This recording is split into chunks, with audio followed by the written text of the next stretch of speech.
What is up, legends? It's Mark here. Today, I'm going to be talking about if I had to start over completely from scratch, someone put a gun to my head and said, you have to find a product that can make you 10K a day, what would I do? That's what I'm going to be sharing today. When it comes to the concept of winning products, I would approach it completely differently now compared to when I was originally starting out. Namely, the main thing that would be different is I don't even think that winning products are things that are found. They're things that are created. So I'm gonna try to stay on topic as best as I possibly fucking can. But let's start this off on the right foot. The way that you find a winning product is not by finding it in the way that you would like find gold if you're digging for it. That is a terrible, terrible, terrible, terrible mindset to have, because then you just turn into like an educated gambler and you're kind of following a strategy, but at the end of the day, you're still just like taking this product and throwing it into the ether and just like praying to the dropshipping gods that it actually is profitable. Terrible strategy. Like, hope is not a good strategy to like make money. What is a good strategy is having the skills to be able to create winning products at snap of your fucking fingers. You understand me? So that's kind of what I want to talk about. Like, winning products are not something that are found, they're something that are created. In the same way that like your passion is not like, people are like,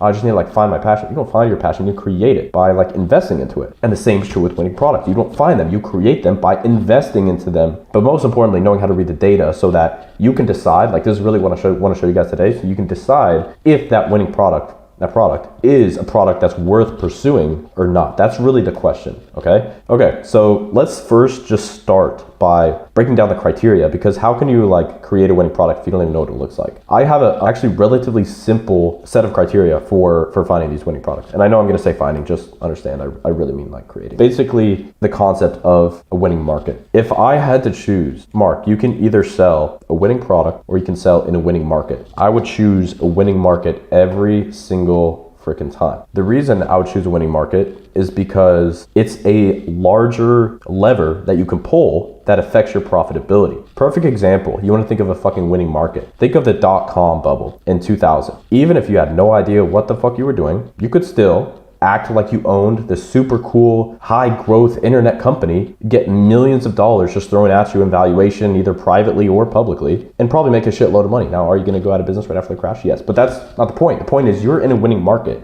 It's so much easier for you to win if you're selling a product that is in a winning market, okay? So a lot of people talk about blue ocean strategy, red ocean strategy, but there's actually another type of ocean that you can tap into that can be extremely profitable, because the way that I think about that is, if you're talking about red ocean strategy and blue ocean strategy, let's put blue over here and they'll put red over here. So for those that don't know, blue ocean strategy is essentially selling a product in a completely untapped market, unlimited demand, because it's completely untapped. There's no competition there whatsoever. So like all the profit can be yours, basically. And by the way, I want you guys to think about this not through the lens of like an economist, because an economist would always obviously choose this when the supply is really low and the demand is really high. But that's not like in a perfect world. That's not actually how it fucking works. And then you have the red ocean strategy, which is obviously selling in a very, very competitive market. There is a lot of competition everywhere you look. But what a lot of people don't talk about, like everybody wants to freaking fantasize over the blue ocean strategy, but the red ocean strategy, you actually know with 100% confidence that there are buyers in that market. This is like the hot market. Is there a lot of competition? Yes. But there's also a shitload of fucking customers, a lot of money to go around. Like, you think about some of the brands that are getting acquired these days for a substantial sum of money, like e-commerce brands specifically. It's clothing brands, it's health brands, it's supplement brands. Those are competitive as all fuck. All of it. Does that mean that it's not a good idea to sell in that market? Obviously not. So there's like validity to both. So what I like to do and what we teach inside of BBA is essentially the purple ocean strategy, which is the perfect blend of these two different strategies so you can get the benefits of both, right?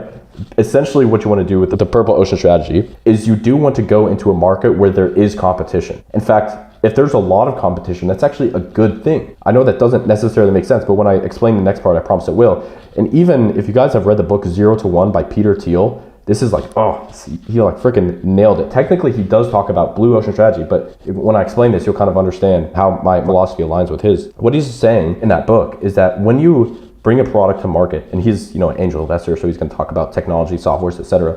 When you bring a technology to market, you want to have, like, the perfect ideal situation is a monopoly. You have 100% market share over that particular market through your product. In the realm of e-com, dropshipping, etc., that's obviously not realistic. However, you can own 100% of a sub-market or an angle, right? So the perfect example of this is if you think of a brand like Primal Queen, really successful subscription-based supplement company, right? What is the main market that they're really tapping into? Like if you think of the red ocean strategy, what is kind of the main market? Well, it's obviously over the past, let's say like 5 years, there's been this specific type of diet and nutrition advice that has gone super duper viral, right? You think of people like the Liver King, you think of like Paul Saladino, Carnivore MD, you think of insert, whatever influencer you fucking want. They started to popularize this new diet, this new way of living and eating. And as a result, you saw obviously, Liver King's company, a supplement company, freaking exploded massively. Same thing with Saladino, same exact thing. Now, if you were a red ocean strategy advocate, what would you do in that particular situation? Well, you would probably go sell the exact same thing as Liver King and Saladino. You'd sell some supplements, beef organs, whatever, basically create like direct competition between you and him and try to somehow like finagle your way to like making a tiny bit of profit. That's a stupid thing to do. The smart thing to do, on the other hand, is to do exactly what Primal Queen did, which they found this massive macro trend that was exploding in front of them. They saw the animal-based diet, carnivore diet, beef organ supplements. They saw this massive market just explode in front of them. But instead of saying, let's go compete directly against these guys because it's a massive exploding market, they're like, let's carve out our own sub-market that we 100% dominate. And that's exactly what they did. They started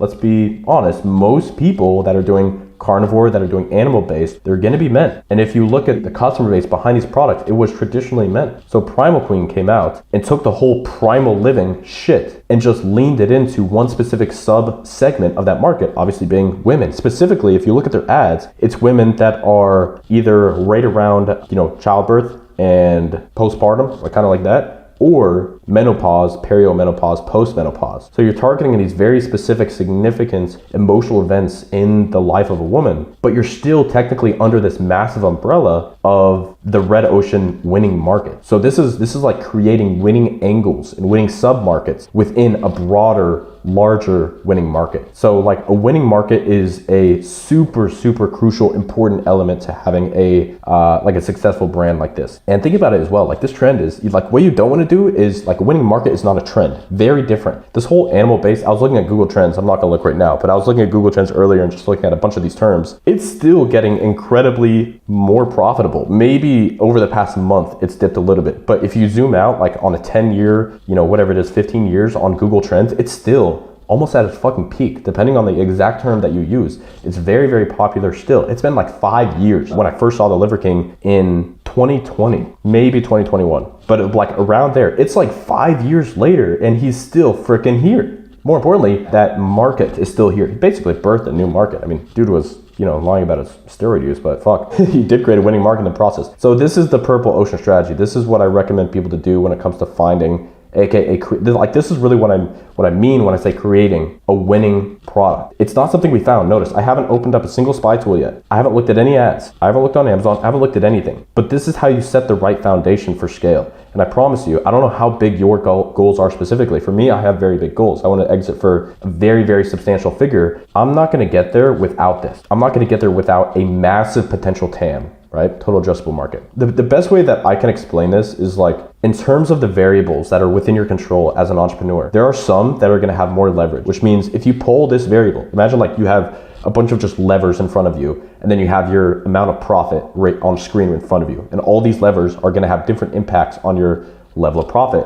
If you pull the market lever, that is going to be the biggest impact, the most amount of leverage on your profitability out of anything else, out of the funnels that you're using, the creatives that you're using, the product that you're testing. The market precedes all of that, 100% of that. That was all just number one. It's the most important one on this entire list. Like it's gonna make, okay, so when I talk about the levers and I talk about leverage, get it? This is one of those things that makes everything else easier. So for example, finding winning creatives, 10 times easier if you're in a winning market. Having a winning funnel, 10 times easier. Everything just becomes easier. And then if you want to get into like influencers and shit, man, imagine all the people that you can reach out to. Oh my gosh, it gets you going, All right, let's move on to the second piece of criteria, which is going to be solid ass margins. When I say solid ass margins, basically this is so that when you actually scale and you make money, you're profitable, number one. And number two, you're scalable. Because anybody can be profitable at freaking $500 a day and spend, at 1K a day and spend. But when you get to 10K, 50K, 100K a day in spend. It becomes extremely difficult to be profitable. And if you don't set up the foundation properly here, you're never going to get to those numbers. And so the first thing that goes into solid ass margins is going to be your gross, I just call it like your gross margins, right? Which you want to shoot for, I'm going to give a dollar value. Typically it's a percentage, but I like to give a dollar value in this case of $20, which means if I'm getting a product from wherever the fuck, shipped, cost of goods sold, with shipping included, I need to sell it for at least $20 more than that. So for example, I find a product, I can get it sourced for 10 bucks. It costs $5 for shipping. I'm up to $15 total COGS. Well, technically COGS plus shipping, but you get the idea. Total COGS, right? And at that point, I need to sell for a minimum of $35.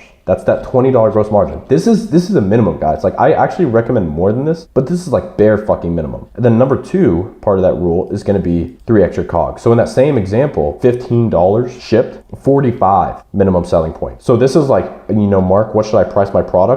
Right here. Because if you don't set this up right, and listen, I've done this myself, okay? You see me smiling because I have direct experience in this. I have tried to scale a product that my break-even ROAS was a 2, which means just for me to break even, I had to get a 2x ROAS. Now granted, this was in 2019, so CPMs on Facebook just in aggregate were a lot lower, but fuck dude, a 2x return on ad spend. And you know what? It worked up until about $700 to $800 a day in spend. And then I could not get past that point. And I was like, oh man, what the hell is the problem? What could it possibly be? All right, bro. It's obviously the margins. You don't want to fuck yourself from day one. You feel me? All right, number 3. So let's say you have a product that's in a winning market. Great job, 10 points. And you got solid ass margins. At least $20 worth of gross margins, 3x cost of goods sold. You're looking good. Now, what next? Well, next, because I'm a guy that talks a lot about funnels, I'm going to do potential for upsells. So this is the wrong way to think about upsells, guys. And I can promise you, most of you listening to this right now are probably thinking this way, and you need to change that. You think, hey, let me find a product, and then I'll try to somehow maybe find some products that I can sell as an upsell. No, you want to begin with the end in mind. I will not sell a product, even if it meets these other 2 pieces of criteria on the list, if I can't find a good product that I can upsell to maximize my AOV. You guys know my strategy probably pretty well. If you don't, I'm a big believer in funnels and AOV maximization, CVR maximization, advertorials, VSLs, all that cool direct response shit, right? Well, none of that would work if I tried to force products as upsells instead of finding products that have a natural upsell path. Do you see the difference? So the way that I go about this, there's a few frameworks for this. I'll go over one, okay? Anytime you buy a product, it should do 2 things. It should both solve a problem and create a new one. Perfect example is what they do in the weight loss market, right? Let's just say you're some fucking dirty affiliate and you're selling a weight loss product. Let's just say it's a weight loss pill. Affiliates, you know, they are. Anyways, let's say it's a weight loss pill, right? What problem does that solve? Well, it helps you lose weight. Cool. Problem solved. What is a new problem that is created if you take a weight loss pill? And again, I'm saying this all fucking hypothetically, all right? This is just for example. God, just chill out, okay? Fuck. What is the next problem that is created as a result of that initial problem being solved? Well, let's say I take the weight loss pill, I lose some weight, I run out of the weight loss pills. I stop taking them, I gain all of the weight back. Problem. So the upsell would be a product that is specifically designed for keeping the weight off. This is a framework called, well, I don't even know what it's fucking called. I didn't fucking come up with a name for it, but it's just solves a problem, creates a new one. And then that upsell is designed to solve that new problem that was created from the front end product. So how do you actually find these winning markets? This is actually a more complex one because for me, it's like second nature. Like I could tell you the winning markets right now, but if I just tell you, then you're never gonna know how to do it yourself. I'm just gonna like spoon feed you and then you're gonna forget how to eat, you know? I wanna teach you how to eat, not feed you. You feel me? So what I would do is I would make fucking Google Trends your best friend, because you will find that the winning markets typically have this very relatively slow, if not slightly exponential curve on Google Trends over a very large time frame. You don't want to see a ridiculously massive spike on Google Trends. That is a big risk, really big potential upside, but extremely big risk. What you want to do instead is find those slow gainers. In fact, let's look up carnivore diet. And then we want to even look past 5 years. We want to look past 5 years. Let's look at the largest time frame as possible. So this looks exponential because we zoomed out so freaking far. But as you can see, it's insanely massive spike. Now, I would say like if you catch it right about here, right? Like late 2024, and you saw the curve right here, and you didn't see this because this is obviously not good. That's not good at all. That's kind of what you want to see though, is you want to see that slow, steady growth. That's how you identify those winning markets. Another way is just by being super deep in ads all day, bro. Like running ads is like learning a new language. The best way to get really good at it is simply by surrounding yourself with them all the time, surrounding yourself with ads. That's why I love the freaking software that I built, Get Hooked, because you can just spend all freaking day looking at ads. There's not a lot of platforms that you can do that, especially with the filters and all the other functionality that I'm not going to go into right now. But it's like a language, man. And copywriting itself basically is a language. And if you don't constantly surround yourself, like, you can take all the fucking courses you want. Let me tell you guys, for those of you that took Spanish in fucking high school, are you fluent in Spanish? Fuck no, because you had like 3 hours a week or like 5 hours a week of Spanish. It doesn't make you fluent. What makes you fluent, everybody knows it. It's just surrounding yourself with that shit all the time. It's immersion. Why would it be different for running ads? You want to get really, really good? Surround yourself with ads all the fucking time.